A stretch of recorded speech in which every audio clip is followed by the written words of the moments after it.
आज हम एक अनोखे विषय पर बात करेंगे। तो विषय है शॉक थेरेपी। शॉक थेरेपी के बारे में तो आपने सुना ही होगा।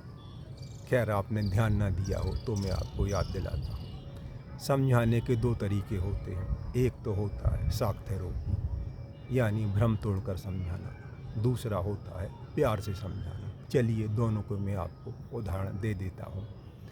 घटना 1962 की है, जब भारत चीन का युद्ध चल रहा था। युद्ध में भारत को भारी नुकसान हुआ था, यह तो आपको पता ही है। चीन की तरफ से एक तरफी युद्ध विराम घोषित कर दिया गया था, पर सीमा पर काफ़ी तनाव था और भारतीय सैनिकों का मनोबल टूटा हुआ था।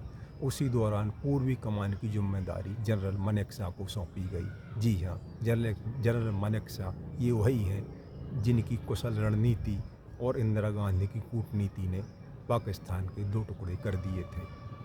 तो जनरल मानेकशॉ को जैसे ही पूर्वी कमान की जिम्मेदारी सौंपी गई, उन्होंने एक आदेश जारी किया। आदेश साफ था, मेरी आर्डर के बिना कोई भी पीछे नहीं हटेगा और याद रखना मैं ऐसा आर्डर कभी नहीं दूंगा। उनके इस संदेश ने सैनिकों का मनोबल काफ़ी बढ़ाया था। ये तो हुई सेना की बात, पर आम जीवन में भी इस शॉक थेरेपी का उपयोग किया जाता है। उसकी भी मैं आपको एक घटना सुना देता हूँ। एक बच्चे का नवोदय में चयन हो गया। नवोदय केंद्रीय विद्यालय है, इसकी पढ़ना काफ़ी अच्छा माना जाता है। उसका चयन भी काफ़ी कठिन होता है। अब बच्चे का चयन तो हो गया। पहली बार वो घर से बाहर निकला था। वह रो रहा था, जैसा कि सभी बच्चे रोते हैं, और अपने माता पिता को फ़ोन लगाकर बार बार कह रहा था कि मुझे यहाँ से ले चलो, मुझे यहाँ नहीं पढ़ना है। माता पिता उसे समझा रहे थे, जैसा कि सभी के माता पिता समझाते हैं। पर बच्चे ने एक दिन अपने चाचा को फ़ोन लगा दिया। उसने भी चाचा से यही कहा कि मुझे यहाँ अच्छा नहीं लगता, मुझे यहाँ से ले चलो, मुझे यहाँ नहीं पढ़ना है। चाचा ने उसे वैसे ही समझाया जैसे सब लोग हम और आप समझाते हैं। फिर उसने कह दिया, मैं यहाँ से भाग जाऊँगा, फिर आपको अच्छा लगेगा।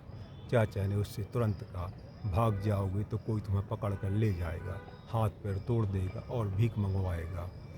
मुझे धमकी मत दो, मैं तुम्हारा पापा नहीं चाचा हूँ। इतना सुनकर वह बच्चा चुप हो गया। तो ये होती है शॉक थेरेपी। हालांकि यह शॉक थेरेपी इतना आसान नहीं है, इसके लिए बेहद कुशलता की आवश्यकता होती है। यह सबके बस की बात नहीं है। तो आपकी समझ में आ गया होगा कि शॉक थेरेपी क्या है। मिलते हैं किसी और विषय पर विमर्श के साथ।